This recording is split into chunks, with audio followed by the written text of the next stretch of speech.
Waduh, Indonesia itu sempat jumawa. Katanya bakal jadi raja baterai dunia. Tapi tiba-tiba kabar itu pecah. LG, raksasa Korea Selatan, batal investasi. Nggak jadi bangun pabrik miliaran dolar di sini. Kenapa? Karena mimpi kita ternyata dihantui dua hantu lama. Permintaan yang tak kunjung stabil dan premanisme yang makin brutal. Ya kamu bayangin aja, satu kesepakatan yang dulu dieluk-elukan pemerintah sekarang tinggal abu. Bukan cuma soal bisnis, ini soal wajah kita di mata dunia. Soal masa depan mobil listrik dan kenapa kita terus-terusan kejebak dalam pola besar di wacana, ambiar dieksekusi. Ya misalnya aja di tahun 2021 Indonesia merasa naik kelas. Presiden, menteri, gubernur semuanya sumringah. LG Energy Solution, perusahaan raksasa Korea Selatan, sepakat tanam modal 9,8 miliar dolar. Itu bukan main-main. Ini proyek raksasa dari tambang nikel, smelter sampai pabrik baterai EV. Kita disandingkan dengan negara-negara elit di peta industri mobil listrik di dunia. Nih buat gambarannya aja nih ya, rantai pasoknya nikel dari Morowali, terus diproses di Maluku, baterainya dirakit di Karawang, lalu dikirim ke seluruh dunia. Semuanya itu dari Indonesia. Ini bukan sekedar investasi, ini transformasi. Kita bukan lagi tukang gali tapi jadi pemain utamanya. Ngeri nggak tuh?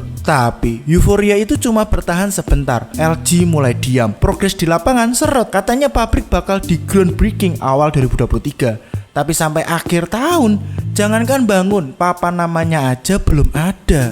Salah satu alasan utamanya, permintaan mobil listrik global ternyata lesu. Bahkan Tesla aja mulai ngerem pengeluaran. Di Eropa subsidi EV dipotong. Di Cina pasar jenuh, permintaan baterai anjlok. Dan LG sebagai pemain global mulai berpikir ulang.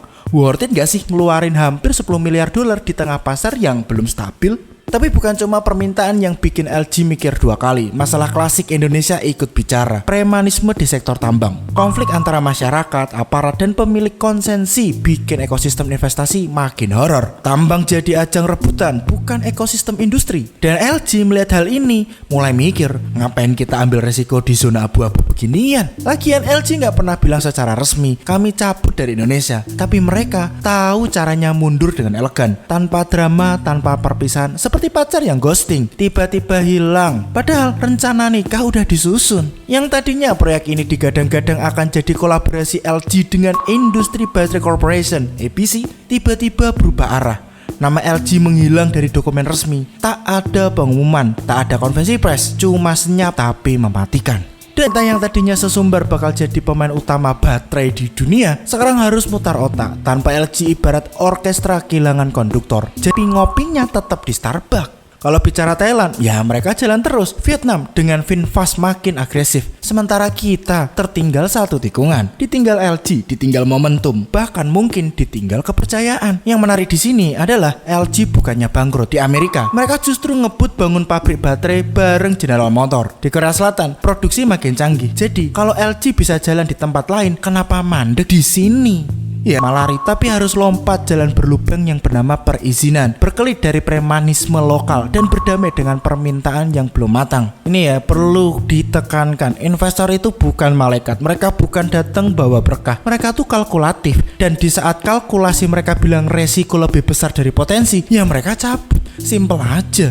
Bahkan sebelum nota kesepakatan berubah jadi pabrik nyata. Indonesia itu bukan negara yang paling sulit buat bisnis, tapi juga jauh dari paling ramah. Dan itu bukan LG yang bilang, itu data global yang bicara. Mimpi jadi pusat industri baterai dunia itu terdengar megah sekali, tapi tanpa fondasi yang kuat, mimpi cuma jadi slogan.